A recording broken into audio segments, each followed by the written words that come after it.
Morning students. आज हम लोग 11th फिजिक्स स्टार्ट करने जा रहे हैं। 11th की फिजिक्स को पढ़ने से पहले हमें कुछ कैलकुलस मैथमेटिक्स को पढ़ना ज़रूरी है, क्योंकि 11th और जो 12th की फिजिक्स है उसके फॉर्मूले की बात करूँ, उसके एक्सप्लेनेशन की बात करूँ, या वहाँ पर जो डेरिवेशन आएगी वो बेसिकली दो टर्म पे बहुत ज़्यादा या बहुत हद तक डिपेंड करती है। और वो दो टर्म क्या है बेटा? मैथमेटिक्स के दो ब्रांचेस हैं। एक तो है आपके पास डेरिवेटिव कैलकुलेशन और दूसरा है इंटीग्रल कैलकुलेशन। आपके पास डेरिवेटिव कैलकुलेशन को हम डिफरेंशियल कैलकुलस भी बोलते हैं बेटा बस। तो इस लेक्चर का जो बेसिक मोटिव मेरा रहने वाला है वो ये है कि आपको डेरिवेटिव कैलकुलस क्या होता है पहले हम इस चीज़ को एक्सप्लेन करेंगे, और उसके बाद इस डेरिवेटिव कैलकुलस के कौन से फॉर्मूलाज हैं जो हमें यूज़ करने हैं आपके पास, तो उनको स्टडी करते हुए उनके बेसिस पे कुछ एग्जांपल हम लोग सॉल्व करने वाले हैं। और अगर आपको ये टॉपिक समझ में आए, चैनल अच्छा लगे तो चैनल को लाइक और सब्सक्राइब जरूर करिए। साथ ही जो भी चीज़ मैं यहाँ पढ़ाऊँगा उसके जो PDF नोट्स हैं वो वीडियो के नीचे डिस्क्रिप्शन में लिंक गिवन है, आप उस लिंक पे क्लिक करके डायरेक्ट वहाँ से डाउनलोड कर सकते हैं। और अगर फेयर कॉपी में राइट डाउन करना है तो वहाँ से आप लोग देखें। जितने भी एग्जाम्पल क्वेश्चन हम लोग यहाँ सोल्व करने वाले हैं सारी चीज़ें आपको वहाँ पे नोट्स में अवेलेबल होगी। ध्यान दीजिए, सबसे पहले मैंने बोला कैलकुलस का मतलब है गणना। तो इस कैलकुलस को मैं कितने पार्ट में डिवाइड कर रहा हूँ बेटा? दो पार्ट में, एक डेरिवेटिव और एक इंटीग्रल।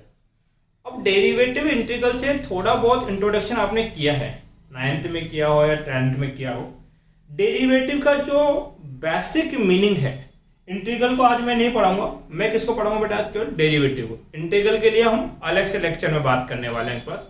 तो जो डेरिवेटिव का जो बेसिक मीनिंग है वो हमें ये समझाता है कि कोई चीज़ कितनी फास्ट चेंज होती है आपके पास, या उसके जो चीज़ें चेंज हो रही है उसके कितने छोटे पार्ट को हम लोग डिटरमाइन कर सकते हैं। उसकी स्टडी हम किस में करेंगे बेटा के पास? डेरिवेटिव या डिफरेंशियल कैलकुलस में करेंगे के पास। तो डेरिवेटिव का मतलब क्या है बेटा? हाउ फास्ट इज चेंजिंग, कोई चीज कितनी फास्ट आपके पास चेंज हो रही है, वो चीज कौन बताएगा बेटा? डेरिवेटिव। अनदर वर्ड में इस चेंज को लिखा जाता है बेटा रेट ऑफ चेंज। जैसे डेरिवेटिव का एक सिंबल है d/dx, यहां पे क्या लिख दिया मैंने? y। इसका मतलब कि y को डेरिवेट कर रहे हो किसके रेस्पेक्ट में बेटा? x के रेस्पेक्ट में। आपने इस सिंबल d/dx को कई बार अलग अलग टर्म से पढ़ा है। जैसे अभी लेटेस्ट आप पढ़ के आए हो 10th क्लास के अंदर, करंट को आपने डिफाइन किया था rate of flow of charge, I equal to क्या लिखते हैं बेटा? dq/dt। तो ये जो है ये करंट का डेरिवेटिव फॉर्मूला आपके पास है, dq/dt। इसके अलावा मैं बात करूं, आप लोगों ने क्या पढ़ा है बेटा? वेलोसिटी क्या होती है? वेलोसिटी होता है आपके पास rate of change in displacement, that is ds/dt। तो ये भी डेरिवेटिव के टर्म में फॉर्मूला है। मैं बात करता हूं एक्सीलरेशन होता है rate of change in velocity. मैं बात करता हूं पावर होता है आपके पास rate of work done, dw/dt। तो देखो डेरिवेटिव के कितने सारे फॉर्मूलाज है जो अब तक हम लोग यूज करते आए हैं, बट अब 11th और 12th में इनका यूजेस बढ़ जाता है, इसलिए हमें केवल इनके d/dt या d/dx पे ही डिपेंड नहीं करना है, इनके और भी फॉर्मूला हमें क्या करना है बेटा? स्टडी करने हैं।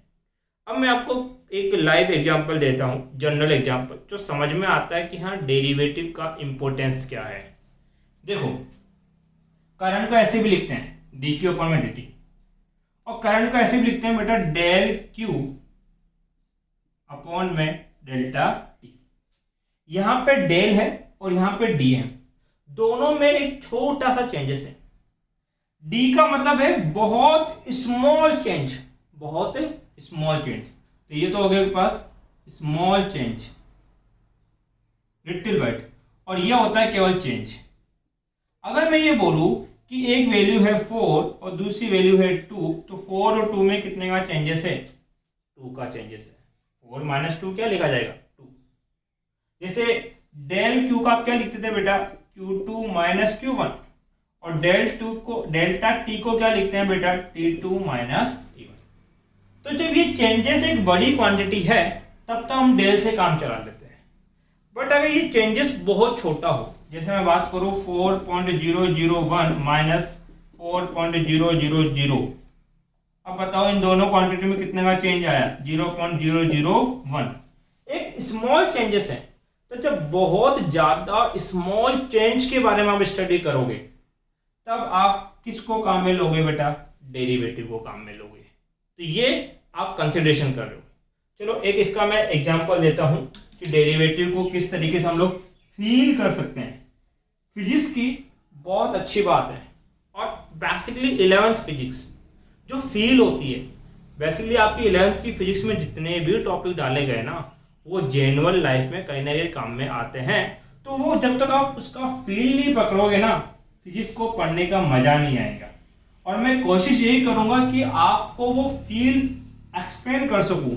जिस तरीके से मैं फिजिक्स को फील करता हूं वैसे आप लोग भी फिजिक्स को फील कर पाए। फील करना जरूरी है, कुछ और फीलिंग मत ले लेना आप लोग। अब देखो, मान लेते हैं कि एक कार है, चलो कार ड्रॉ कर लेता हूं मैं, ये मेरी कार है, कोई भी मान लो ऑडी है हमारी, ठीक है। कार जयपुर से चलना स्टार्ट करती है। चलना जब स्टार्ट करती है तो इसका इनिशियल टाइम कितना? 0। और जयपुर में है तो इसने कितना डिस्टेंस कवर किया होगा? 0। और जयपुर से ये कहाँ जाती है बेटा? अजमेर। तो ये हमारी जो ऑडी है प्यारी सी, ये ऑडी कहाँ पहुंच गई है? अजमेर पहुंच गई। तो जयपुर से अजमेर जाने में इस ऑडी को कुछ टाइम तो लगा होगा हमारी। मान लेते हैं इसको टाइम लगा बेटा आपके पास 5 आवर, ठीक है। और जो इसने डिस्टेंस जयपुर से अजमेर जाने में जो कवर किया वो था 100 किलोमीटर, ठीक है।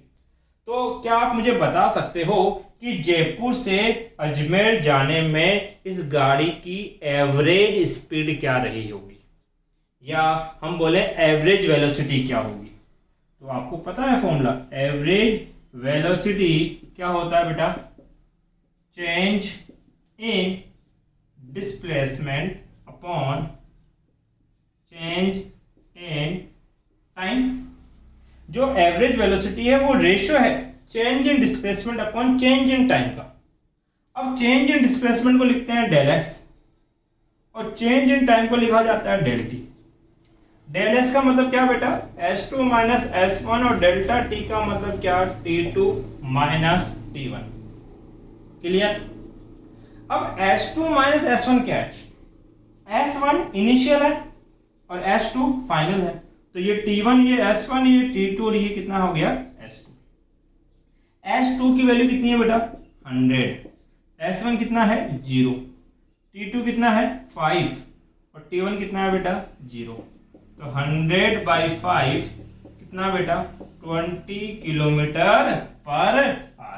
मतलब इस गाड़ी की एवरेज स्पीड कितनी आई? 20 किलोमीटर पर आवर आई, ठीक है। बट ध्यान देना, ये अजमेर पहुंचने ही वाली थी और अजमेर पहुंचने से पहले इस गाड़ी का हो गया एक्सीडेंट। क्या हो गया? एक्सीडेंट। और गाड़ी के हो गए बेटा 20 टुकड़े। मैं ये कह रहा हूँ गाड़ी के 20 टुकड़े हो गए, लेकिन उसका मतलब ये है कि एक्सीडेंट बहुत डेंजर हुआ होगा इसका। अगर इसका एक्सीडेंट बहुत डेंजर हुआ, बट मैं ये कह रहा हूँ इस गाड़ी का एवरेज स्पीड कितना है? 20 किलोमीटर पर आवर। अगर कोई गाड़ी 20 किलोमीटर पर आवर की स्पीड से जा रही है तो उसका कोई डेंजरस एक्सीडेंट हो सकता है क्या? आपको ये सब पागल हो गए हो क्या? अगर 20 किलोमीटर पर घंटे की स्पीड से कोई चल रहा है, पर आवर की स्पीड से कोई चल रहा है, तो अगर वो किसी से हिट भी करेगा ना, थोड़े बहुत स्क्रैच आएंगे, उसके 20 पीसेस तो नहीं होंगे। डेट मीन कि इसका जो एक्सीडेंटल डैमेज है वो इसकी एवरेज स्पीड पे डिपेंड है, नहीं कर रहा। अगर इसके 20 पीस हुए हैं, डेट मीन एक्सीडेंट से जस्ट पहले, सुनना, एक्सीडेंट से जस्ट पहले इस गाड़ी की स्पीड क्या रही होगी, बहुत ज्यादा हाई। जैसे बोल दूं मैं 120 किलोमीटर पर आवर की स्पीड से ये किसी को हिट करती है, हाँ, तब आपको लगेगा, फील होगा कि ये जो है इसके 20 पीसेस हो सकते हैं एक्सीडेंटली। बात क्लियर हुई? इससे तो नहीं होंगे। तो बताओ इस एक्सीडेंटल डैमेज को किसने एक्सप्लेन किया? क्या इतने बड़े चेंज जो स्पीड आई उसने एक्सप्लेन किया, या इसके एक्सीडेंट से पहले, जस्ट पहले जो इसकी स्पीड थी उसकी वजह से आप एक्सप्लेन कर पाओगे? सर जस्ट पहले। जस्ट पहले का मतलब है कि मुझे एक्सीडेंट से जस्ट छोटे से इंटरवल के अंदर इसकी स्पीड क्या रही है उसके बारे में इंफॉर्मेशन चाहिए, तभी मैं ये जजमेंट दे सकता हूं कि इसका एक्सीडेंट कितना डेंजरस रहा होगा। क्या इसके टोटल स्पीड से आप ये एक्सप्लेनेशन दे सकते हो क्या? नहीं। तो आपको इतने बड़े हिस्से की स्पीड की रिक्वायरमेंट है? नहीं है। अब आपको रिक्वायरमेंट है एक बहुत छोटे से हिस्से की स्पीड। अब इतने से जस्ट एक्सीडेंट से जस्ट 2 सेकंड पहले इसकी स्पीड क्या थी वो आपको चाहिए। तो इतने कम टाइम के लिए कोई चीज आप कैलकुलेट करना चाहते हो तो वो आप कैसे निकालोगे? वो तो इस एवरेज मेथड से पॉसिबल ही नहीं है। इसलिए अब हम इसका एवरेज नहीं निकालते, इसकी निकालते हैं बेटा इंस्टेनियस। मतलब कि ये भी क्या है, चेंज इन डिस्टेंस या displacement upon change in time है, बट ये बड़ा चेंजेस है, एक बहुत बड़े इंटरवल में चेंज हुआ। आपको एक बहुत छोटे इंटरवल की रिक्वायरमेंट है, डेट मीन आपको रिक्वायरमेंट है ds बाई dt, और ये जो ds बाई dt आता है इस स्पीड या इस वेलोसिटी को बोलते हैं इंस्टेनियस वेलोसिटी, जो एक बहुत छोटे से स्पीड की वेलोसिटी भी आपको निकाल के दे देगा। तो जब आपको इस टाइप की रिक्वायरमेंट होती है तो वहां पे आपको डेरिवेटिव कैलकुलेशन सोल्व करना पड़ता है। तो आई होप आपको एग्जाम्पल समझ में आएगा कि डेरिवेटिव कैलकुलेशन किस तरीके से हमारी जनरल लाइफ को हेल्प करता है। कि बहुत छोटे हिस्से को स्टडी करना है, बहुत छोटा हिस्सा हमें फाउंड आउट करना है, तो वहां पे हम मैथमेटिक्स की किस ब्रांच को यूज करेंगे बेटा? डेरिवेटिव कैलकुलस को यूज करेंगे। किसको यूज करेंगे? डेरिवेटिव कैलकुलस को।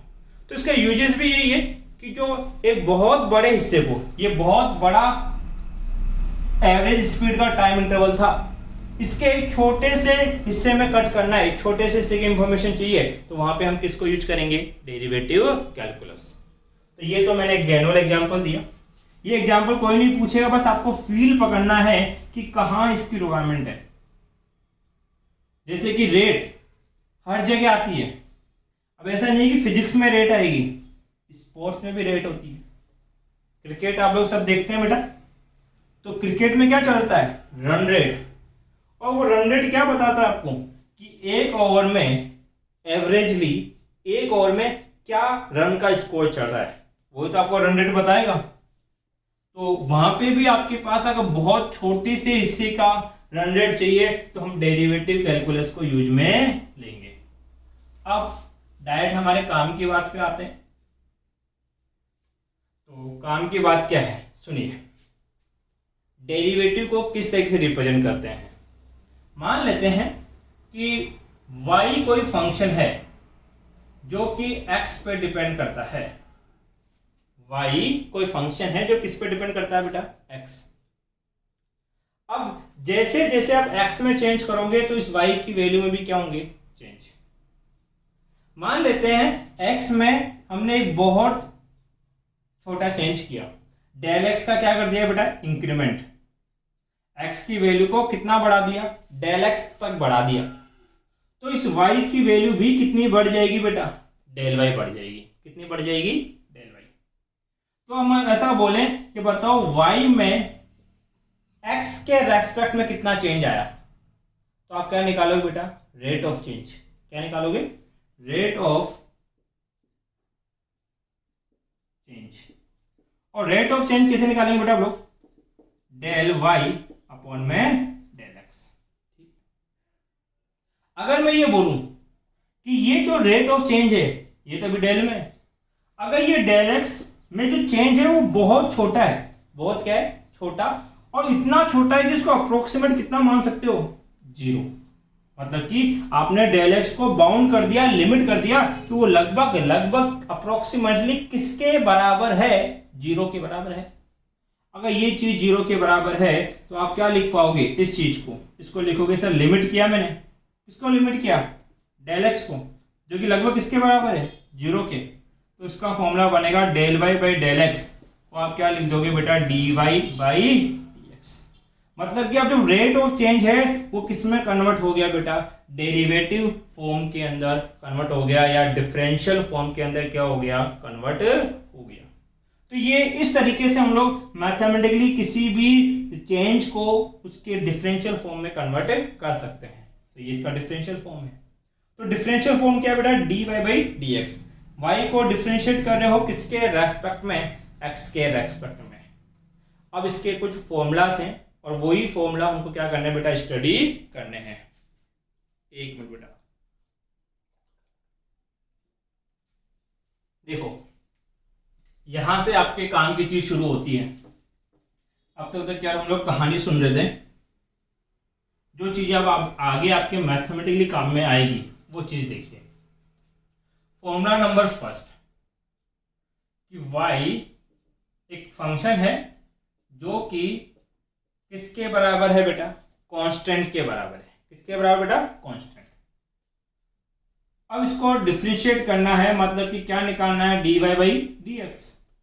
तो आपके पास डी बाई डी एक्स तो एज इट इज रहेगा, y की वैल्यू क्या है, कांस्टेंट। तो मैंने केवल क्या किया, y की जगह क्या रख दिया, कांस्टेंट। और आपको अब ये लर्न करना पड़ेगा कि कांस्टेंट का डिफरेंशिएशन कितना होता है, हमेशा जीरो। कांस्टेंट का डिफरेंशिएशन कितना होता है, जीरो। अब दिमाग में क्वेश्चन ये आता है, सर कांस्टेंट किससे बोलूंगा मैं। तो सुनना, यहां पर जो वैल्यू है, अगर इस वैल्यू में इस x के अलावा कुछ भी है, बस इस वैल्यू के पास क्या नहीं होना चाहिए, x की कोई टर्म नहीं होना चाहिए। जिसके रेस्पेक्ट में आप डिफरेंशिएट कर रहे हो उसकी टर्म उसके पास नहीं होना चाहिए। तो बाकी जो भी टर्म बचती है वो सब x के लिए क्या बोली जाएगी बेटा, कांस्टेंट।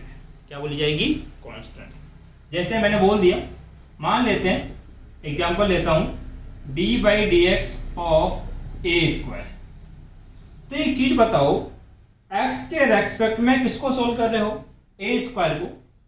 तो ए स्क्वायर जो है इसके पास x की कोई वैल्यू है क्या, नहीं। तो ए स्क्वायर x के लिए क्या रहेगा, कांस्टेंट। क्या रहेगा, कांस्टेंट। और इसका डिफरेंशिएट या डिफरेंशिएशन कितना आएगा बेटा आपके पास, जीरो। सीधी सी बात।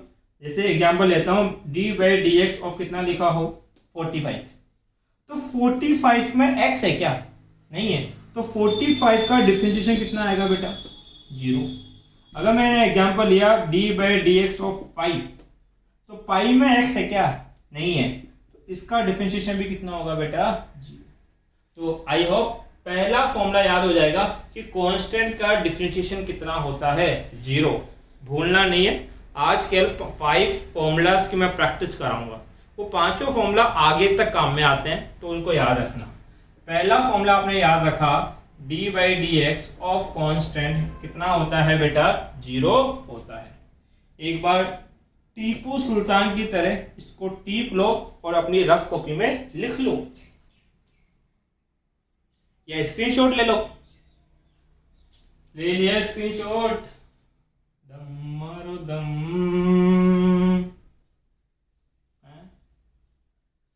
मिटा दूं, चलो ठीक है बेटा। पहला फॉर्मूला हमें याद हो गया कि कांस्टेंट का अवकलन, डेरिवेटिव को हिंदी में बोलते हैं बेटा अवकलन। तो कांस्टेंट का डिफरेंशिएशन कितना होता है बेटा, जीरो होता है। अब सेकंड फॉर्मूला आता है। सेकंड फॉर्मूला ये आता है, d by D x of x की पावर n हो, मतलब कि x के रेस्पेक्ट में x के लिए डिफरेंशिएट कर रहे हो और उसकी भी पावर कितनी है, n है। तो इसका सॉल्यूशन आप याद रखोगे, पावर को आगे मल्टीप्लाई करना है। पावर कितनी, n को मल्टीप्लाई करना है किससे, x से, और पावर में से 1 सब्ट्रैक्ट कर देना है, डेट इज n-1। तो तो x की पावर n का डिफरेंशिएशन क्या होता है बेटा, n x की पावर n -1 होता है।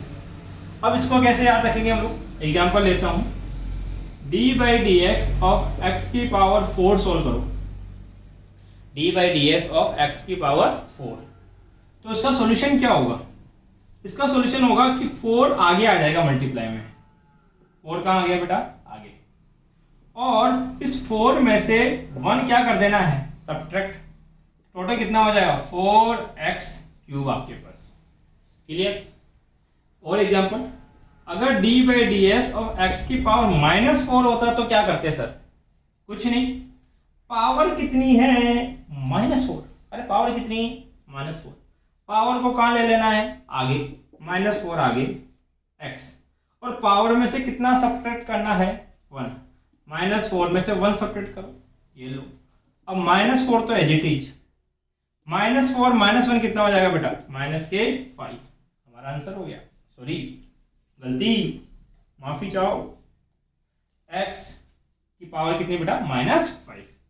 अगर ये ऐसे होता d by D x of 5x³, इसको सोल्व करो, तो अब ध्यान दो यहां पे 2 टर्म आ गई, कितनी टर्म आ गई बेटा, 2, एक तो 5 है और एक क्या है x³। जब ऐसा केस हो तो जो 5 है वो तो x के लिए क्या होगी बेटा, कांस्टेंट, तो जब कांस्टेंट किसी से मल्टीप्लाई होता है, जैसे इंटीग्रेशन करो चाहे से डिफरेंशिएशन करना, इस कांस्टेंट को हमेशा कहाँ निकाल देना है, बाहर, बोलेगी इसका अब कोई मतलब है नहीं है, तो 5 को बाहर निकाल दो इस टर्म से, तो बताओ क्या बच जाएगा, d by D x x की पावर 3 बचेगा। अब इसको सोल्व कर सकते हो क्या, यस, कैसे सर, पावर आगे मल्टीप्लाई कर दो, तो 5 तो पहले ही चल रहा है, मल्टीप्लाई में क्या लिखना है 3x, और इस पावर में से 1 कम कर दो, 1 सेपरेट कर दो, 3 में से 1 सेपरेट करूंगा तो कितना बचेगा बेटा 2, सॉल्यूशन क्या हो जाएगा बेटा 15x², ये इसका सॉल्यूशन।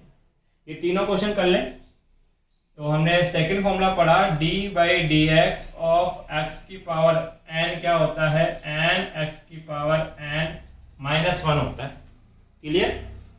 अब एक इंपॉर्टेंट फॉर्मूला नोट में आएगा वो, तो अगर मैं सोल्व करने के लिए बोलूं d by D x of x की पावर 1 को सोल्व करो, तो बताओ इसका सॉल्यूशन क्या होगा, आप क्या कहोगे, सर इजी है, जब पावर 4 सोल्व कर ली, पावर -4 सोल्व कर ली, पावर 3 हमने सोल्व कर ली, तो 1 को सोल्व करने में कहाँ दिक्कत है, अभी आएगी किसी ना किसी को तो दिक्कत। ऐसा करो 1 को आगे मल्टीप्लाई कर दो, कर दिया मल्टीप्लाई, x, और 1 में से कितना कम करना है, 1 ही कम करना है, 1 -1, अब ये हो गया 1 मल्टीप्लाई x की पावर कितनी 0, अरे 1 में से 1 गया 0, क्लियर। अब x की पावर 0 की वैल्यू क्या होती है, जिसको लर्न है बहुत अच्छी बात है, लर्न नहीं है याद रखो, n की पावर 0 1 होता है, किसी की भी power x y z a b c d 1 2 3 4 pi alpha कोई भी सिंबल हो, किसी की भी पावर अगर 0 लगा रहे हो, इसका मतलब उसका आंसर कितना आएगा 1, तो x की पावर 0 का मतलब 1 है, तो 1 मल्टीप्लाई 1 कितना होगा 1। डेट में ऑप्शन याद रखेंगे कि dx, अगर 1 शो करो तो भी कोई फर्क नहीं पड़ेगा, नहीं करो तो भी, तो dx बाई dx का सॉल्यूशन कितना होता है 1, तो नोट में याद रखो dx बाई dx का सॉल्यूशन कितना होता है 1। अब जरूरी नहीं है कि हमेशा यही रहे, अगर वो आपसे पूछ ले dw का सॉल्यूशन बोलो, तब भी कितना होगा, अरे जिसके रेस्पेक्ट में कर रहे हो और क्वांटिटी भी वही है, तो उसका आंसर हमेशा कितना आएगा 1 ही आएगा। नोट बना के इसको याद रख लेना, कॉपी करो बेटा।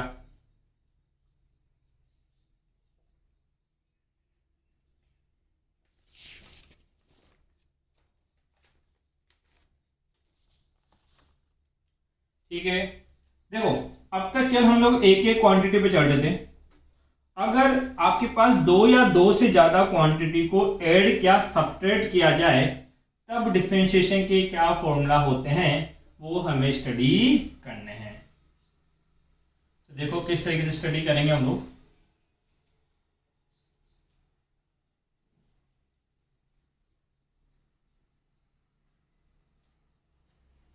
तीसरा फॉर्मूला, मान लेते हैं y कोई फंक्शन है और जो u प्लस वी पे डिपेंड करता है।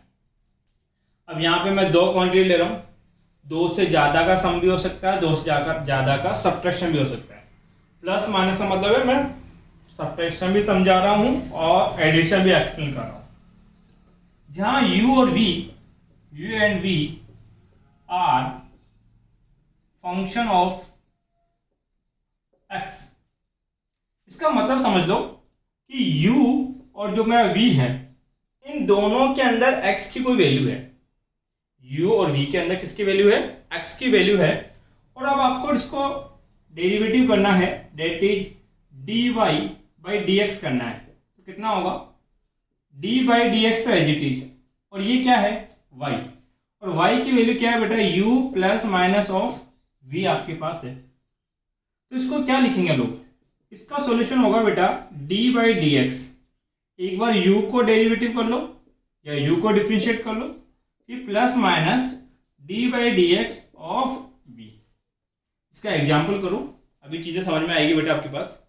जैसे एक एग्जाम्पल है, y इक्वल टू है x की पावर 5 प्लस x की पावर 3 प्लस ऑफ 10। तो यहाँ पे कितनी टर्म्स ऐड हो रही है? 3 टर्म है, x की पावर 5, 3 और 10 आपके पास। इसको डिफरेंशिएट करना है, that is dy by D X आपको डिटरमाइन करना है। तो वो डिटर्मिनेशन कैसे करोगे? यहाँ पे हमने लिखा d बाई डी एक्स तो एज इट इज। y को क्या लिख सकते हैं? x की पावर 5 प्लस x की पावर 3 प्लस ऑफ कितना बेटा? 10 आपके पास है। अब इस चीज को क्या लिखेंगे? यहाँ क्या किया था? जब ऐसे लिखा था तो एक बार इसको इससे मल्टीप्लाई किया था और इस चीज को यहाँ मल्टीप्लाई कर देते। तो इसको इससे साथ मल्टीप्लाई करके लिखोगे तो d by D x of x की power 5 plus d by D x of x की power 3 plus d by D x of 10। अब तो ये सिंगल बन गए, और अभी सिंगल का मैंने डिफरेंशिएट करना सिखाया आपको। x की पावर 5 को कैसे सोल्व करोगे? पावर आगे आ जाएगा 5 और पावर में से 1 क्या कर दोगे? सब्ट्रैक्ट। फॉर्मूला नंबर 2 काम में आ रहा है। 5 में से 1 सब्ट्रैक्ट करो, कितना? 4 प्लस इसमें क्या होगा? पावर 3 आगे ले लो और पावर में से 1 सब्ट्रैक्ट करो, कितना बचेगा? 2। और x 10 के रेस्पेक्ट में क्या है? कांस्टेंट, और अकेले कांस्टेंट का डिफरेंशिएशन कितना होता है? 0। तो प्लस 0। क्या प्लस 0 करने का कोई मतलब है क्या? नहीं। तो ये आपका फाइनल क्या हो गया बेटा? आंसर। एग्जाम्पल लिख लो।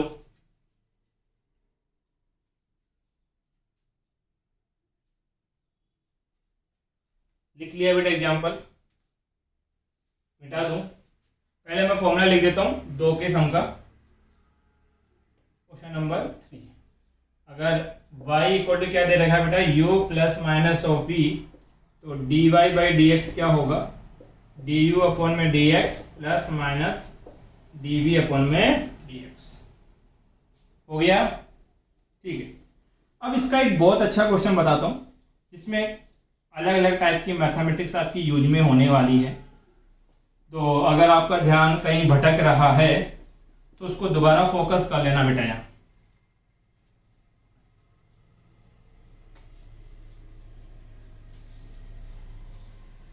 देखिए, जैसे कि क्वेश्चन में दे रखा है y इक्वल टू फंक्शन है x plus of root X plus of 1 by root X. इसको डिफरेंशिएट करना है आपको। तो किस तरह से करेंगे बेटा? dy by D X. D by D X तो एज इट इज। पहले ऐसा करते हैं, इसको थोड़ा अपडेट कर लेते हैं। अपडेट कैसे? कुछ चेंजेस करो। x प्लस ये कितना है बेटा? Root X. और रूट एक्स को क्या लिख सकते हैं हम लोग? x की पावर 1 बाई 2। ध्यान रखो, अगर कहीं रूट एक्स लिखा है तो रूट को हटा देते हैं और रूट की जगह क्या आ जाता है बेटा? 1 बाई 2। या तो रूट लगाओ या 1 बाई 2 लगाओ, मतलब एक ही है। यहाँ कितना है बेटा आपके पास? 1 अपॉन रूट एक्स। इसको लिखेंगे एक्स की पावर 1/2। अब एक चीज समझना, अगर 1/x² कहीं लिखा है तो इसको मैं लिख सकता हूं एक्स की पावर -2। मतलब जब नीचे से पावर ऊपर जाती है तो इस पावर का साइन क्या हो जाता है बेटा, चेंज। अगर ऐसा लिखा होता 1/x की पावर -3, तो ये जब नीचे से कहाँ जाएगा बेटा, ऊपर, तो ये हो जाएगा x की पावर कितनी, +3। और जब यही चीज प्रोसेस तब भी सेम रहता है जब पावर ऊपर से कहाँ आती है बेटा, नीचे। जैसे x की पावर -2, अब इसको अपॉन में करोगे तो क्या हो जाएगा, 1/x²। यहाँ क्या है, x की पावर 1/2 है, कैसी, पॉजिटिव। इसको जब ऊपर लेके जाओगे तो x की पावर क्या हो जाएगा बेटा, -2। तो इसको लिख दिया x की पावर कितनी, -1/2। तो मेरा क्वेश्चन ये था और मैंने इसको इस फॉर्म में क्या कर लिया, चेंज कर लिया, ताकि मेरी कैलकुलेशन क्या हो जाए बेटा, इजी। अब d/dx तो एज इट इज आपके पास। यहां पे अगर मैं बात करूं तो y की वैल्यू कितनी है, x प्लस x की power 1/2 plus x power -1/2। Solve करें, d/dx तो एज इट इज, इसको एक बार x से मल्टीप्लाई किया, प्लस d/dx x की पावर 1/2 प्लस d/dx x की पावर -1/2। ये 2 है बेटा, ध्यान देना इस बात पे। x dx अपॉन में dx, नोट याद रखो, dx अपॉन dx कितना होता है बेटा, 1। ये 1 हो गया, प्लस ये पावर है। पावर का सॉल्यूशन कैसे करते हैं, पावर को आगे ले लेते हैं, 1/2 हमने आगे ले लिया, और पावर में से 1 क्या कर देंगे बेटा, सब्ट्रैक्ट। 1/2 में से 1 सब्ट्रैक्ट कर देंगे, फिर प्लस एज इट इज। इसकी पावर कितनी है, -1/2, तो -1/2 हमने आगे ले लिया, और इस -1/2 में से सब्ट्रैक्ट कर देंगे कितना बेटा, -1। कोई दिक्कत है यहाँ तक, 1 प्लस 1/2, -1 में से प्लस हाफ गया तो क्या बचेगा बेटा, माइनस का हाफ, -हाफ, प्लस माइनस क्या हो जाएगा बेटा, माइनस, फिर यहां क्या है, 1/2। अब एक चीज समझना, अगर ऐसा लिखा हुआ है x की पावर -1/2 डॉट x की पावर -1, तो आप सबको पता है कि जब बेस सेम होते हैं तो पावर ऐड होती है। पावर क्या हो जाती है, ऐड। मतलब इस चीज को आप देख सकते हो, x की पावर -1/2, और ये तो माइनस है, प्लस -1, प्लस माइनस क्या हो जाएगा बेटा, माइनस, इसलिए यहां क्या लिखोगे, -1। डेट मीन x की पावर -1/2 ऑफ -1। तो अगर इस तरीके से कोई चीज लिखी है तो इसको वापस ऐसे भी तो लिख सकते हो। तो यहां देखो, x की पावर -1/2 -1 लिखा है, तो इसको मैं इस तरीके से रिप्रेजेंट करना चाहता हूं, x की पावर -1/2 डॉट ऑफ x की पावर -1 आपके पास है। अब इसको सिंप्लीफाई करेंगे बेटा हम लोग, तो ये हो गया 1 प्लस 1/2, x की पावर -1/2 अपॉन में आएगी तो क्या हो जाएगा बेटा, x की power plus 1/2 -1/2 as it is, x की पावर -1/2 नीचे आएगी तो x की पावर प्लस 1/2 बच जाएगा, और x की पावर -1 नीचे आएगा तो x की पावर क्या हो जाएगा बेटा, +1। 1 प्लस 1/2, x 1/2 कितना होता है, √x, -1/2 x की पावर 1 x ही होता है, और x की पावर 1/2 कितना होगा बेटा, √x। तो ये हमारा क्या हो गया बेटा, dy/dx। ये इसका डिफरेंशिएशन है, इसको कॉपी कर लें।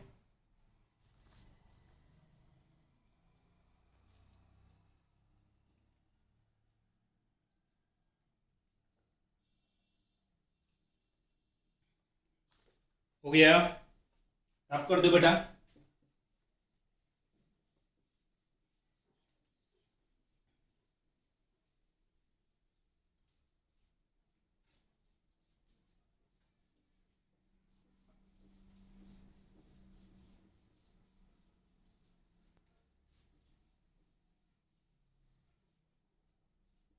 ध्यान देना, ये थर्ड फॉर्मूला हम लिख चुके हैं। फोर्थ जो है वो है कि y फंक्शन है दो चीज का, u और v का, और u और v डिपेंड करते हैं किस पे, x पे। तो अब यहाँ पे दो क्वांटिटी को क्या किया जा रहा है बेटा, प्रोडक्ट। अगर दो क्वांटिटी को आप प्रोडक्ट करोगे तो उनका डिफरेंशिएशन क्या होगा वो हमें सोल्व करना है। That is dy by dx हमें सोल्व करना है। dy by dx as it is आपके पास है, y की जगह क्या लिख सकते हो बेटा, u डॉट v आपके पास। अब इस चीज का सॉल्यूशन फॉर्मूला हमें याद रखना है। सॉल्यूशन कैसे करते हैं कि जो फर्स्ट है उसको बाहर निकाल दो, u को बाहर निकाल दिया, dv बाई dx, फिर प्लस साइन लगाना है और v को बाहर निकाल देना है। ये हो जाएगा बेटा du अपॉन में क्या, dx। तो अगर u डॉट v को सोल्व कर रहे हैं तो इसका फॉर्मूला क्या है, u को बाहर निकाला तो क्या बचा, dv by dx plus sign. अब v को बाहर निकालना है सेकंड स्टेट में, और क्या बचेगा, du अपॉन में dx। चलो एक अच्छा सा एग्जांपल करते हैं। मान लीजिए y कोई फंक्शन है और y की वैल्यू दे रखी है 3x square plus of 7 bracket 6x plus of 3। तो देखो y जो है वो दो टर्म का क्या है, प्रोडक्ट है, और हमें इससे अब प्रोडक्ट का रूल ही लगाना है। हमें क्या कन्वर्ट करना है, dy by dx। d by dx तो एज इट इज आपके पास, और सॉरी ये निकल गया मेरा ईयरफोन, d बाई dx तो एज इट इज है बेटा, और y की जगह क्या लिख दोगे अब, ये चीज 3x square plus 7 dot of 6x plus of 3। ये पूरी टर्म एज u की तरह बिहेव करेगी और ये किसकी तरह बिहेव करेगी बेटा, v। फॉर्मूला क्या है ओपन करने का तरीका, कि जो पहली टर्म है उसको बाहर निकाल देना है। That mean 3x square plus 7 को एज इट इज बाहर लिख दोगे तो अंदर क्या बचेगा बेटा, d by D x of 6x plus 3। फिर क्या लगाना है, प्लस साइन, और इस बार सेकेंड टर्म को बाहर निकालना है। 6x प्लस 3 को बाहर निकालोगे, d by D x of क्या बचेगा बेटा, 3x स्क्वायर प्लस ऑफ 7 आपके पास है। ध्यान दे यहाँ पे 3x स्क्वायर प्लस ऑफ 7 तो एज इट इज है। d by D x 6x plus 3 का सॉल्यूशन कैसे करोगे, सर ये तो दो क्वांटिटी ऐड ही तो हो रही है, और ऐड होने का रूल मैं पहले बता चुका हूं कि पहले इसको इससे मल्टीप्लाई करो, d by D x of 6x plus d by D x of 3, ये इसका सॉल्यूशन हो गया। प्लस ये तो बाहर है एज इट इज रहेगा, 6x प्लस ऑफ 3, यहाँ पे कितना बेटा, d बाई डी एक्स, इससे मल्टीप्लाई करोगे 3x square plus d by D x of 7। ठीक है, सोल्व करें 3x स्क्वायर प्लस ऑफ 7। यहां देखिए दो टर्म है 6 और x, और डिफरेंशिएट किसके रेस्पेक्ट में कर रहे हो बेटा, x के रेस्पेक्ट में। तो ये 6 क्या रहेगा, कांस्टेंट, और कांस्टेंट को कहाँ निकाल देंगे बेटा हम लोग, बाहर। अब बताओ क्या बचा यहाँ पे, dx अपॉन dx, और dx अपॉन dx का डिफरेंशिएशन कितना होता है बेटा, 1। तो 6 मल्टीप्लाई 1 प्लस x के रेस्पेक्ट में 3 क्या है, कांस्टेंट, 3 क्या है, कांस्टेंट, और कांस्टेंट का डिफरेंशिएशन कितना होता है, 0। ये तो 0 हो गया, plus 6x plus 3 as it is. यहां देखो बेटा 3 तो कांस्टेंट है तो 3 को हम लोग बाहर लिख देंगे, ये लो। अब इसको सॉल्व करो, 3 ये तो सर पावर में है, और पावर का फॉर्मूला क्या होता है, पावर को आगे मल्टीप्लाई कर देते हैं, 2 से मल्टीप्लाई कर दिया, और पावर में से कितना कम कर देते हैं बेटा, 1। 2 में से 1 को कम करोगे तो कितना बचेगा, 1 plus of d by D x of 7। 7x के रेस्पेक्ट में क्या है, कांस्टेंट, और कांस्टेंट का डिफरेंशिएशन कितना होता है बेटा, 0। अब ये चीज सोचो, 6 मल्टीप्लाई 1 कितना होगा, 6, और 6 में 0 ऐड करोगे कोई फर्क पड़ेगा क्या, नहीं, मतलब कि इसका कोई मीनिंग नहीं है।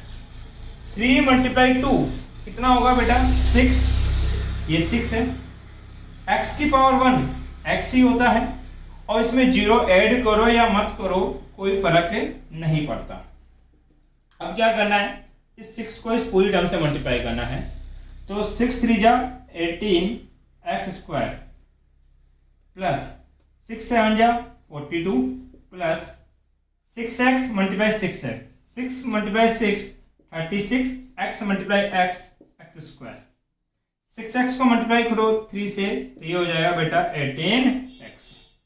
अब 18x² प्लस 36x² कितना हो गया बेटा आपके पास 54x² प्लस 18x प्लस 42, ये हमारा क्या हो गया बेटा आंसर। जब प्रोडक्ट होगा तो ये रूल आपका काम में आएगा। तो एक बार इसका भी आप स्क्रीनशॉट ले लें या नोट्स में आप लोग लिख सकते हैं पॉज करके, मैं यहाँ पे लिख रहा हूँ। ले लिया बेटा स्क्रीनशॉट, मिटा दूँ ताकि मैं फोर्थ फॉर्मूला लिख सकूँ। तो जो फोर्थ फॉर्मूला हमने काम में लिया वो था आपके पास y equal to U dot V हो, तो इसके डिफ्रेंशिएशन का फॉर्मूला होता है u dv by D X plus V D U upon में क्या dx। फिफ्थ जो डिवाइड का फॉर्मूला है डिवीजन का वो क्या है, ध्यान देना उस पर।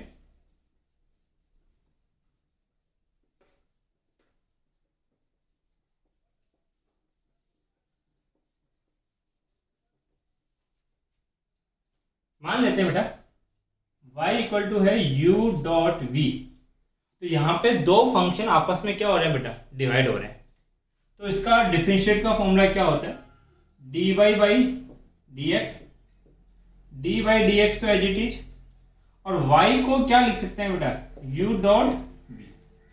इसका फॉर्मूला आपको याद रखना पड़ेगा, v को आगे लिखना है और u को डिफरेंशिएट करना है du अपॉन में dx, फिर माइनस साइन, प्रोडक्ट में तो क्या आता है प्लस, और यहां पे क्या आएगा बेटा माइनस।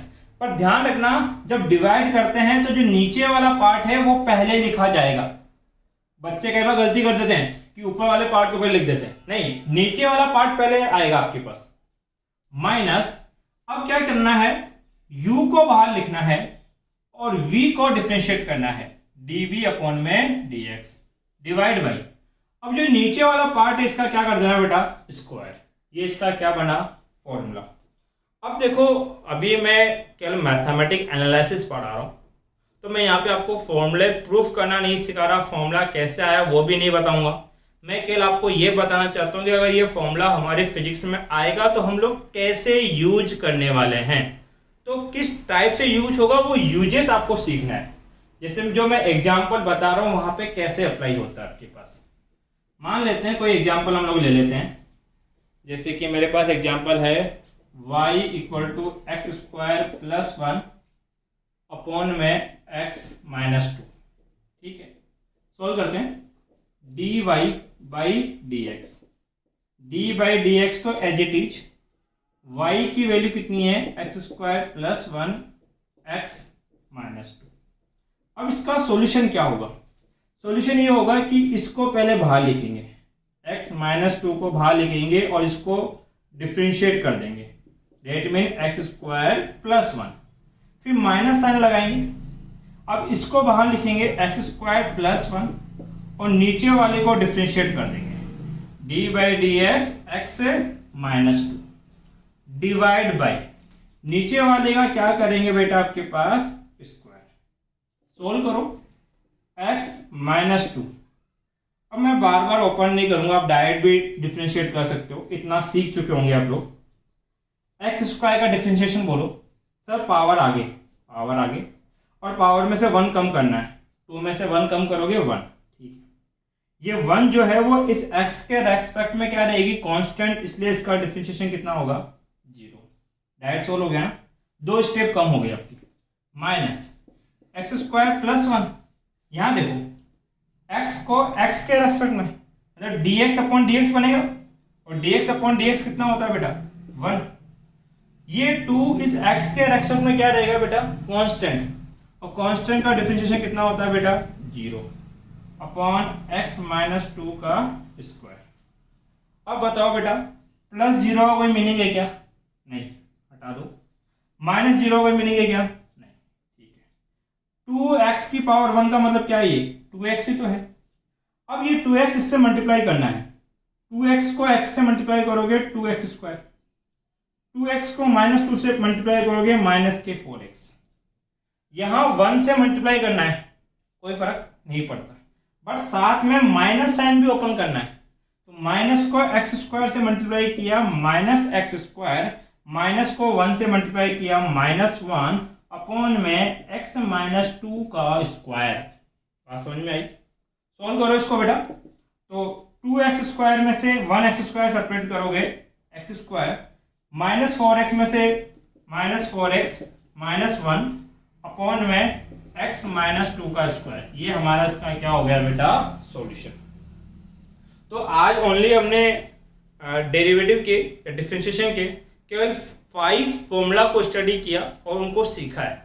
आपको इन्हीं की प्रैक्टिस करनी है बेसिकली। तो जो एक और लेक्चर इसका बनेगा अभी डिफरेंशिएशन का, जिसमें इसके जो रिमेनिंग फॉर्मूलाज है उनको हम लोग स्टडी करने वाले हैं। बट अगला लेक्चर आपको तब समझ में आएगा जब ये 5 फॉर्मूलाज आपको लर्न होंगे, क्योंकि वहां पे ये चीज डायरेक्ट यूज में आती है।